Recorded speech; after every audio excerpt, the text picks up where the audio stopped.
Deputy Speaker, his elevation gives Uganda a good name, as you have rightly observed. But as the leader of opposition also observed, this Uganda keeps deadening itself. You have had now media managers, MDs, being added to the Uganda Communications Commission. After General Muhoz tweeted that he's now in charge of media, they will see me. The following day, they are being summoned.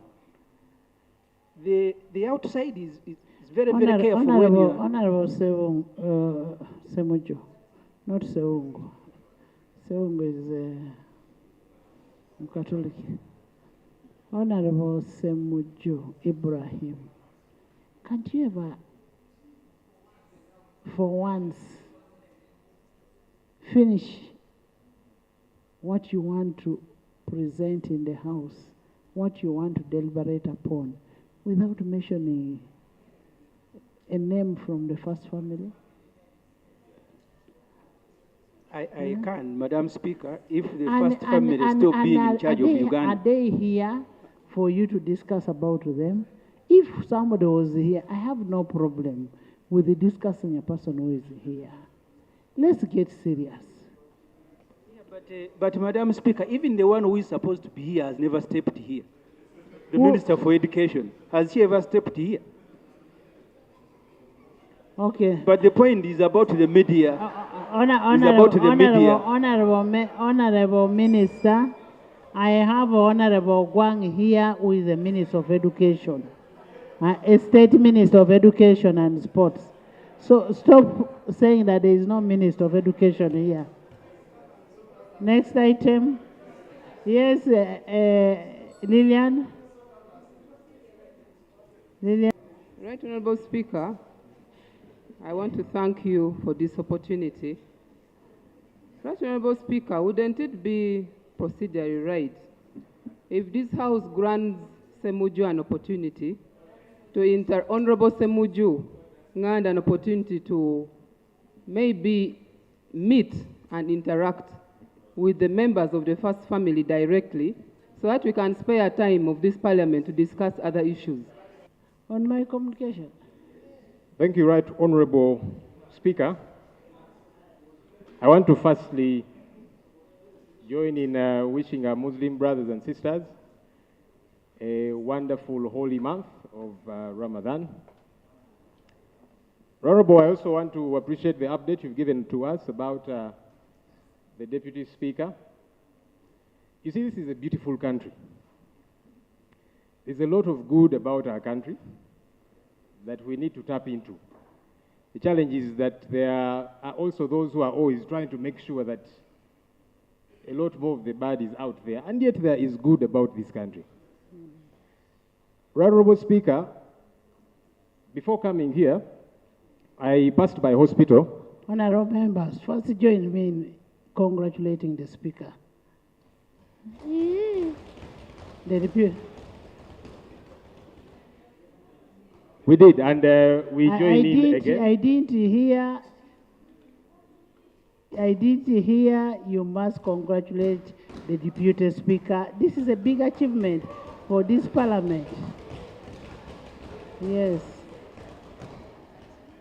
Honorable Speaker, we do send our congratulations to the Right Honorable Deputy Speaker, and we shall also reach out to him individually in that regard.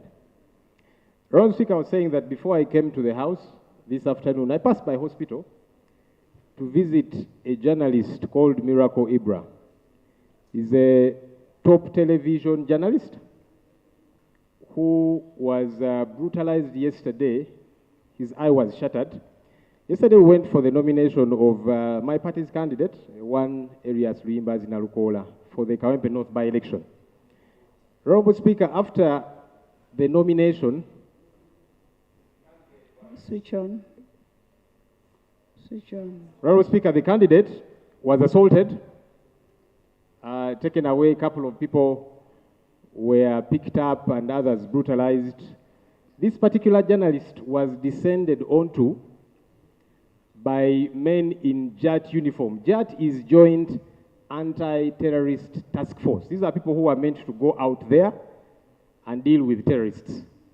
They descended on this journalist who was fully branded as a journalist with his camera and beat him up with batons, shattered his eye and broke bones around his face. The doctors are not sure that his eye will see again, whether it will recover. They are struggling to deal with that situation. Honorable Speaker, one, I think government needs to tell us what the exact role of JAT is. I don't know what they're doing in a by-election, but also, what are we doing going after journalists doing their job? The other day, the Right Honorable Prime Minister said that I normally make government look bad. And then she actually used the word that is not in the English dictionary. She said, I'm always dirtying government. But there are things that government does that makes it look dirty on its own without my help and without anyone's help. I don't even know if the Minister for Information and government generally has reached out to this journalist to establish the goings on and ensure that he gets proper treatment. Honorable Speaker, we have got laws in this country. For the umpteenth time, I want to implore government to follow these laws. If it is keeping law and order, police has got to do that, and again, within the confines of the law. So we would want to understand what is JAT doing, being involved in such a process. Why are they picking up people, beating them up, beating up journalists who are doing their job as a journalist? Their weapon is a camera. Government.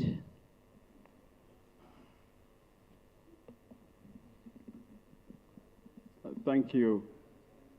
Thank you, Madam Speaker. The Right Honorable Prime Minister yesterday but one made a statement when the Leader of Opposition made a statement here.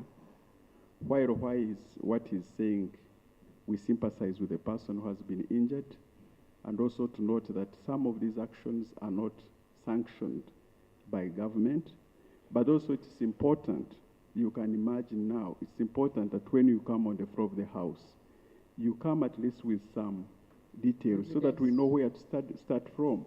Like now, you are claiming that these people who beat this person are members of JAT. How can now government know at this material time whether this was a police person, whether it was a goon, or something else? So it's important, Madam Speaker, that we take, while this House is a place where we should represent our people, while this House is a place we should represent our people, it is a place of record. It's a place of record. It's a place of action. You are not going to come and say JAT people or police or military. We don't know, but we shall cross-check what happened. Honorable, it is very, very unfortunate. It is very, very unfortunate that whatever happened to the gentleman in the hospital, that is regrettable. But what we need to find out, because nobody is above the law, what we need to find out, who in particular, because I believe there are other people, there were other journalists who were there. There could be somebody who could have taken a picture of the person who brutalized the patient.